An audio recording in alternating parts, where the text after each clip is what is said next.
নমস্কার, কলকাতা টিভি ডিজিটালে আপনাদের সকলকে স্বাগত। ডিম থেরাপি নিয়ে কলকাতা হাইকোর্টে জনস্বার্থ মামলা। সেই জনস্বার্থ মামলায় সরকার কি কি পদক্ষেপ গ্রহণ করেছে এ বিষয়ে রাজ্যের সরকারের কাছে রিপোর্ট তলব করলেন ভারপ্রাপ্ত প্রধান বিচারপতি ডিভিশন বেঞ্চ। ভারপ্রাপ্ত প্রধান বিচারপতি তপব্রত চক্রবর্তী রাজ্যের আইনজীবীর উদ্দেশ্যে মন্তব্য করেন যে এ বিষয়ে রাজ্য সরকার কি কি পদক্ষেপ গ্রহণ করেছে।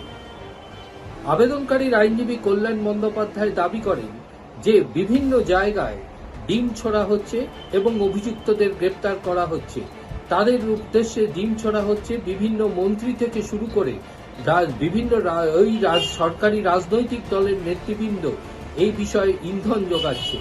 সরকার কোনোভাবেই পদক্ষেপ গ্রহণ করছে না। এর অবিলম্বে আদালত এ বিষয়ে অন্তর্বর্তীকালীন নির্দেশিকা জারি করুন।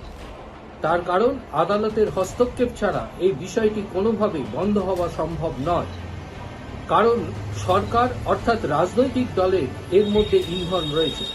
যদিও রাজ্যের আইনজীবী রাজদীপ মজুমদার আদালতের কাছে জানান যে এই ধরনের ঘটনা ঘটছে, তবে সরকার এ বিষয়ে সতর্ক রয়েছেন।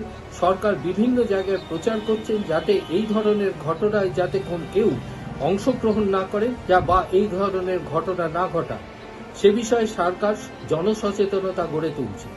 পাশাপাশি তিনি আদালতের কাছে দাবি করেন এ বিষয়ে কোনো অভিযোগ এখনো পর্যন্ত দায়ের হয়নি। অভিযোগ দায়ের না হলে এ বিষয়ে কিভাবে সরকার পদক্ষেপ গ্রহণ করবে।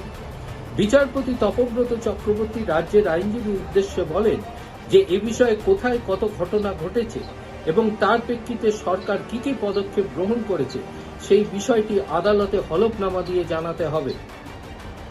বিচারপতির এই মন্তব্যের প্রেক্ষিতে কল্যাণ বন্দ্যোপাধ্যায় তিনি বারবার অন্তর্বর্তীকালীন নির্দেশিকা জারির আবেদন জানান, কিন্তু ভারপ্রাপ্ত প্রধান বিচারপতি তপব্রত চক্রবর্তী জানিয়ে দিয়েছেন যেহেতু সরকার নিজেই এই বিষয়টি স্বীকার করছেন, সুতরাং এই মুহূর্তে আদালত মনে করছে না কোনো অন্তর্বর্তীকালীন স্থগিতাদেশের প্রয়োজন রয়েছে।